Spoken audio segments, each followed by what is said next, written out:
আসসালামু আলাইকুম সবাইকে। আমাদের সামনে হলো ঢাকা সেন্ট্রাল ইউনিভার্সিটি ভর্তি পরীক্ষা। তো আমি তোমাদেরকে এর আগে কেমিস্ট্রির এবং ফিজিক্সের মোটামুটি ইম্পর্টেন্ট সকল টপিকগুলো সাজেশন দিয়ে দিয়েছিলাম। তো তোমরা সবাই চাচ্ছিলে যে ভাইয়া ম্যাথ বায়োলজিটা দিতে, তার জন্য আজকে আমরা বায়োলজি সাজেশন নিয়ে আসছি। আমি এমন টপিকগুলো লিখে দিছি যেই টপিকগুলো থেকে ম্যাক্সিমাম টাইমে ভার্সিটি অ্যাডমিশনের জন্য যেমন গুরুত্বপূর্ণ থাকতো, ঠিক তেমনি আমাদের ডিসিউর জন্য এমন কিছু টপিক আমরা বেছে নিয়েছি যেগুলো অনেক বেশি গুরুত্ব থাকবে ডিসিউতে আসার মতো করে টপিক। তো ডিসিউর প্রশ্ন ব্যাংক অ্যানালাইসিস, ভার্সিটি প্রশ্ন সবকিছু মিলিয়ে অ্যানালাইসিস করেই এই সাজেশনটা রেডি করা হয়েছে। তো এখানে প্রায় 20টার আশেপাশে, মানে 20টার চেয়ে একটু বেশি হবে, 20টা টপিকে আছে। এই 20টা টপিক কেউ যদি ভালো মতো কমপ্লিট করতে পারে তার আর কিচ্ছু লাগবে না ইনশাল্লাহ। এখান থেকে 20টা টপিক বা 21টা টপিক, যেই কয়টা টপিকে থাকুক না কেন, এই টপিকগুলো থেকে তোমার 23-24 মার্ক ইজিলি নিশ্চিত করে আসতে পারবা। কিন্তু এখন কথা হলো যে ভাই এক একটা সাবজেক্টে কিন্তু অনেক অনেক টপিক থাকে। আমরা কিন্তু যে হ্যান্ড নোটটা দিছিলাম, ওই হ্যান্ড নোটটা আমাদের ব্যাচের যারা শিক্ষার্থীদেরকে, ডিসিউ ব্যাচের যাদেরকে যে হ্যান্ড নোটটা দিছিলাম, ওখানে এক একটা সাবজেক্টের নিচে লেখা থাকে 5-6টা করে টপিক, 5টা করে টপিক। তার মানে 5টা করে টপিক হলে অ্যাটলিস্ট তোমার 60টার মতো টপিক হয়ে যায়। ওই 60টা টপিক পড়বা, এগুলাকে বেশি গুরুত্ব দিবা, বাট ওগুলা পড়বা ভালো মতো, বাট এগুলাকে বেশি বেশি গুরুত্ব দিবে। এগুলা থেকেই ম্যাক্সিমাম প্রশ্ন আসবে, বাট আরো কিছু যে প্রশ্ন থাকে এক্সট্রা করে, যে এগুলা ওই বাকি টপিকগুলো থেকে আসবে। তার মানে বেশি গুরুত্ব দিবে এগুলাকে, আর ওগুলোও পড়বা। আশা করি বুঝতে পারছো কিভাবে পড়বা। চলো আমরা শুরু করে দেই। প্রথমত আমরা আসবো একদম প্রথমত কি কোষের গঠন থেকে আমরা কি কি আসবো, মাইটোকন্ড্রিয়া, প্লাস্টিড, এই দুটা টপিক সবচেয়ে ইম্পর্টেন্ট। পাশাপাশি হলো নিউক্লিয়াস, ডিএনএ, আরএনএ, এই টপিকটা খুবই ইম্পর্টেন্ট, কিন্তু তুলে নিবা সবাই। তার মানে এগুলো ভালো মতো ইম্পর্টেন্ট থাকে। এবং কোডনটা, স্টার্ট কোডন, স্টপ কোডন কোনগুলা থাকে, এগুলো কিন্তু পরীক্ষায় প্রচুর আসে। তার মানে এই তিনটা জিনিস তোমাকে কি করতে হবে, কোষের গঠন থেকে পড়তে হবে। তারপরে আসলো কি অণুজীব সাপটা থেকে ভাইরাসের প্রকারভেদ, ব্যাকটেরিয়ার গঠন, আর হলো যে ম্যালেরিয়া হ্যান্ডনোটটা ফুল পড়তে হবে। তার মানে ভাইরাসের প্রকারভেদটা ভালো মতো পড়বা, আর ব্যাকটেরিয়ার গঠনটা ভালো মতো পড়বা, আর ম্যালেরিয়াটা হ্যান্ডনোটটা ফুল কভার করবা, তাহলেই হয়ে যাবে তোমার। এখান থেকে আসবা সাইকাসকে, যে মানে জীবাশ্ম জ্বালানি যে জিনিসগুলো আছে একটু দেখে নিবা। আর হলো যে নগ্নবীজ আবৃত বীজের শনাক্তকারী বৈশিষ্ট্য বা নগ্নবীজ আবৃত বীজে উদ্ভিদের বৈশিষ্ট্যগুলো একটু দেখবা।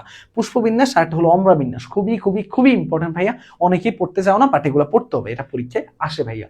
তারপর হচ্ছে ফলের ধরন, ফলের বিভিন্ন ধরন আছে, ওই ধরনের উদাহরণ সহ তোমরা একটু ভালো মতো পড়ে ফেলবা, তাহলেই হবে। একবীজপত্রী, দ্বিবীজপত্রী উদ্ভিদের মূল ও কাণ্ডের শনাক্তকারী বৈশিষ্ট্য, একবীজপত্রী, দ্বিবীজপত্রী সবগুলা হ্যান্ডনোটটা খুললে দেখবা যে কত সুন্দর করে গুছানো আছে, মানে কোনো এক্সট্রা কোনো প্যারাই হবে না। জাস্ট হ্যান্ডনোটটা খুলবা, বাস 5 মিনিট পড়লে হয়ে যাবে, এরকম ভাবে গুছানো আছে। ভাস্কুলার বান্ডলটা খুবই খুবই ইম্পর্টেন্ট ভাইয়া। বায়োলজির হ্যান্ডনোটটা সবচেয়ে গুছানো, শুধু বায়োলজি না, প্রত্যেকটা সাবজেক্টের হ্যান্ডনোটটা কি পরিমাণ আমরা গুছানো রাখছি। তবে বায়োলজির ক্ষেত্রে যে জিনিসটা প্যারা হয় কি, এরকম মোটা মোটা বইগুলা আমাদের পেজ খুঁজে খুঁজে খুঁজে খুঁজে ইম্পর্টেন্ট লাইন বের করতে অনেক কষ্ট হয়ে যায়। তো সেই জন্য সব এক জায়গায় ইম্পর্টেন্ট লাইনগুলা সুন্দর করে গুছানো আছে ছক আকারে মনে রাখার জন্য। তারপর যে পার্থক্যগুলা, বৈশিষ্ট্য একসাথে, যাতে তুমি যত দ্রুততম সময়ের মধ্যে মনে রাখতে পারো, ওই টেকনিকগুলো ওখানে দেওয়া আছে। তারপরে হলো কি প্রসাধনের প্রভাবকটা একটু ভালো মতো পড়বা। C3C4 উদ্ভিদ উদাহরণ সহ, C3 উদ্ভিদ কোনগুলো, C4 উদ্ভিদ কোনগুলো, প্রচুর পরীক্ষা আসে, ভালো মতো পড়বা। গ্লাইকোলাইসিস ও ক্রেব চক্র, তার মানে কি কি পড়বা দেখো, প্রসাধনের প্রভাবক, C3 এবং C4 উদ্ভিদগুলা, আর একটা কি গ্লাইকোলাইসিস ও ক্রেব চক্রটা ভালো মতো কমপ্লিট করবা, তাহলেই হবে, আর কিচ্ছু লাগবে না। এবার আসো ভাই, এখান থেকে টিস্যু কালচারটা পড়বা, আর রিকম্বিনেন্ট ডিএনএটা পড়বা। টিস্যু কালচার আর রিকম্বিনেন্ট ডিএনএটা খুব ভালো মতো কমপ্লিট করলে আর তেমন কিচ্ছু লাগবে বলে আমার কাছে মনে হয় না। ঠিক আছে, এবার আসো ভাইয়া প্রাণীর বিভিন্নতা ও শ্রেণীবিন্যাস থেকে আসো। এখানের মধ্যে আসো সিলোম আর প্রতিসাম্যতাটা খুবই খুবই খুবই ইম্পর্টেন্ট। শিক্ষার্থীরা সবচেয়ে বেশি বেশি মিস করে, মনে রাখতে পারে না, এটা কিন্তু একটু ভালো মতো মনে রাখতে হবে। তারপর হচ্ছে প্লাটিহেলমিনথিস এবং কি বলতো মলাস্কা, নেমাটোডা, এগুলো একসাথে দিছি কেন, তুমি প্লাটিহেলমিনথিসটা দেখো, এখানের মতো অনেক মানে যে পর্বগুলো আছে তার মধ্যে সবচেয়ে বেশি ইম্পর্টেন্ট হলো এই তিনটা পর্ব। এই তিনটা পর্বকে বেশি বেশি প্রায়োরিটি দিবা। এই তিনটা পর্বের মধ্যে একদম মানে যা যা আছে একটু ভালো মতো দেখবা, বাকিগুলোও পড়বা, বাট এগুলো উদাহরণসহ সবচেয়ে বেশি পরিমাণ পড়বা। ভার্টিব্রাটাও বেশি ইম্পর্টেন্ট থাকে। এবার আসো ভাইয়া আমাদের হাইড্রার মধ্যে, হাইড্রার চলনটা খুবই ইম্পর্টেন্ট। নেমাটোসিস্ট, মিথুজীবিতা আর জননের মধ্যে অযৌন জনন, তার মানে কি হাইড্রার চলনের মধ্যে কি বিশেষ করে হামাগুড়ি, আর একটা কি সমারসর্টিং বা ডিগবাজি যেটা বলা হয়। তারপরে হচ্ছে কি নেমাটোসিস্ট, 4 ধরনের নেমাটোসিস্ট, কোনটা ছোট, কোন 4টা নেমাটোসিস্ট কোনটা কোনটা, এগুলো নাম সহ মুখস্থ। মিথুজীবিতা দেখবা যে হাইড্রার সাথে কার মিথুজীবিতার সম্পর্ক থাকে। আর জনন প্রক্রিয়ার মধ্যে অযৌন জননে কতদিন সময় লাগে, 3 সপ্তাহ সময় লাগে, 21 দিন যেটাকে বলা হয়।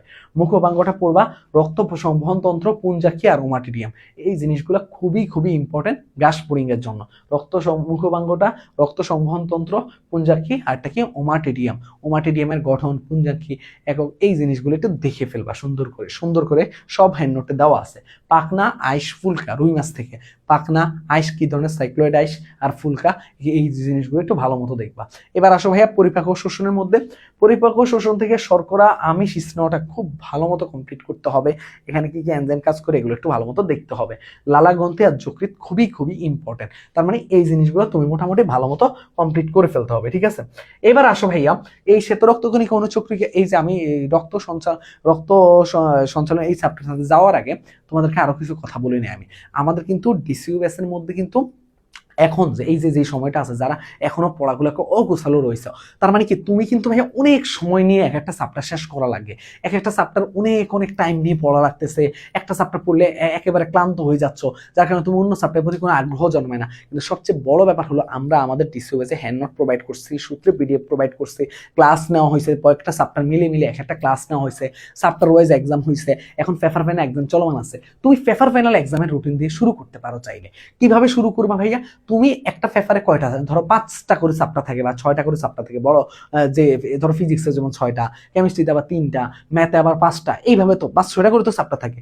এই 5টা-6টা চ্যাপ্টার তুমি একদিনে কিন্তু কভার করা পসিবল হবে না। সেটা কিভাবে পসিবল হবে? শুধুমাত্র হ্যান্ড নোটের মাধ্যমে অল্প সময় তুমি ভালো মতো কমপ্লিট করতে পারবা।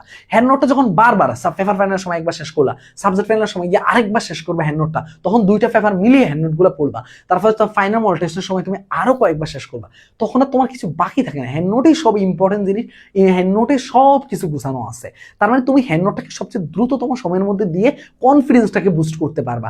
আর পাশাপাশি সূত্রে পিডিএফটা, এই রিসোর্সগুলোকে বারবার ইউজ করো ভাইয়া, এগুলো একটু করো। আর এক্সামগুলো দাও, এই যে পেপার ফাইনাল এক্সামে 50টা করে একদম টপ কোয়ালিটির কোশ্চেনগুলো রাখা হয়েছে, 50টা কোশ্চেন করে এক্সাম নেওয়া হচ্ছে। কেন 50টা রাখা হয়েছে? 100টা চাইলে দেওয়া যেত, তাহলে লেস ইম্পর্টেন্ট ঢুকে যাবে, বাট আমরা চাচ্ছি ইম্পর্টেন্ট ডিসি স্ট্যান্ডার্ড প্রশ্ন পরীক্ষা নিতে, যার জন্য আমরা 50টা করে পরীক্ষায় প্রশ্ন রাখতেছি। তো এইগুলাকে একদম গুছানো ভাবে তোমাদের জন্য করছি। তোমরা জাস্ট কি করতে হবে বলো তো ভাইয়া? বেশি করে কি করতে হবে? ভালো মতো প্রস্তুতিটা নিতে হবে হ্যান্ড নোট দিয়ে।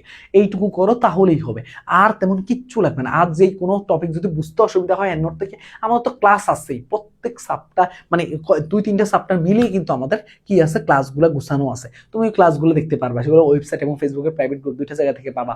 এক্সামগুলো শুধুমাত্র ওয়েবসাইটে, আগে যে এক্সামগুলো হয়েছে চ্যাপ্টার ওয়াইজ এক্সাম, সেগুলো তুমি ওয়েবসাইটে পেয়ে যাবা।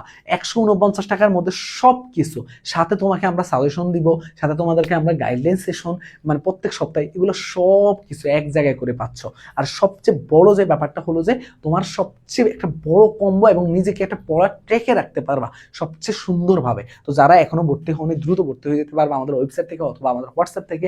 আমাদের এই নাম্বারে হোয়াটসঅ্যাপে জাস্ট 013147700610 এখানে একটা মেসেজ দিলে তোমার ভর্তি মোটামুটি সব কিছু এখান থেকে করে দিবে, অথবা ওয়েবসাইট থেকে তুমি ডিরেক্ট ভর্তি হয়ে যেতে পারবা। তো যেখানে ছিলাম আর কি, শ্বেত রক্তকণিকা আর অনুচক্রিকাটা পড়বা, রক্ত সঞ্চালন থেকে রক্ততঞ্চন ফ্যাক্টরটা একটু পড়বা, হৃৎপিণ্ডের গঠন আর কপাটিকাটা খুবই ইম্পর্টেন্ট, আর পেসমেকার এগুলো খুব ভালো মতো পড়বা, ঠিক আছে। এখান থেকে ভালো মতো পরীক্ষা প্রশ্ন আসবে।